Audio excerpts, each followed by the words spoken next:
UP के प्रतापगढ़ पहुंची मायावती ने जमकर विपक्षियों पर साधा निशाना। देखें रिपोर्ट। साथ ही खबर पसंद आए तो लाइक और शेयर करें और इस खबर पर आपकी अपनी क्या राय है कमेंट करके जरूर बताएं। करते हैं। अब मैं बड़े अदब के साथ अनुरोध करता हूं कि आज की चुनावी जनसभा की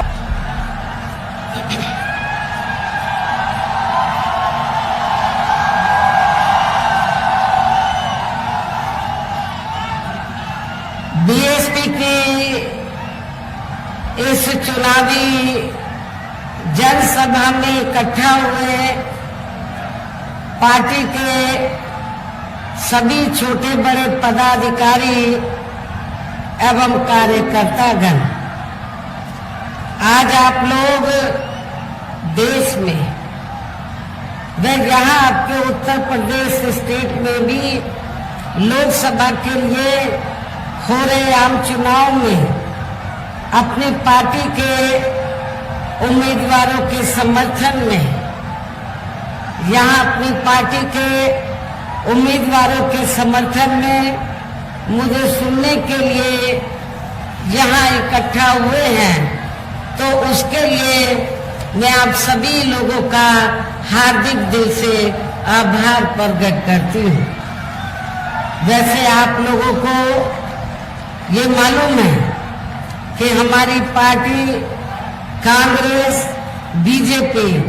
व अन्य किसी भी विरोधी पार्टी तथा गठबंधन आदि के साथ मिलकर नहीं बल्कि अकेले ही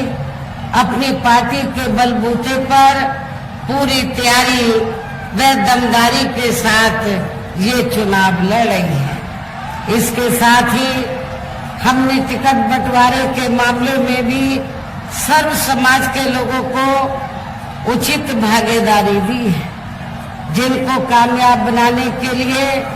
अपनी पार्टी के लोग पूरे जी जान से लगे हैं।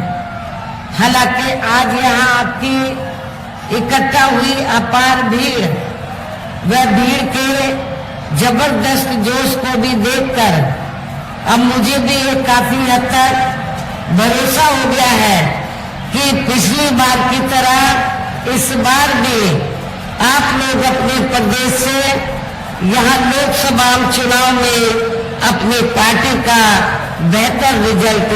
जरूर लाएंगे। इसके लिए अब मैं आप लोगों का ध्यान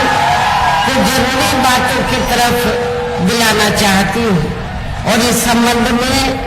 विशेषकर मैं कांग्रेस, बीजेपी व इनके अन्य सभी सहयोगी दलों के बारे में ये कहना चाहूंगी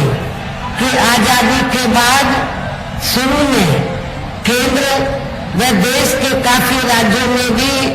ज्यादातर सत्ता यहाँ कांग्रेस पार्टी के हाथों में ही केंद्रित रही है, किंतु इनकी अधिकांश मामलों में रही गलत नीतियों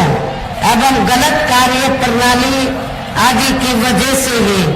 फिर इस पार्टी को केंद्र व काफी राज्यों की भी सत्ता से बाहर होना पड़ा है तथा ये स्थिति इनकी सहयोगी पार्टियों की भी बनी रही है, जिसके कारण ही फिर पिछले कुछ वर्षों से भारतीय जनता पार्टी व इनके सहयोगी दल केंद्र एवं काफी राज्यों की भी सत्ता में काबिज हो गए हैं, लेकिन इनकी भी ज्यादातर रही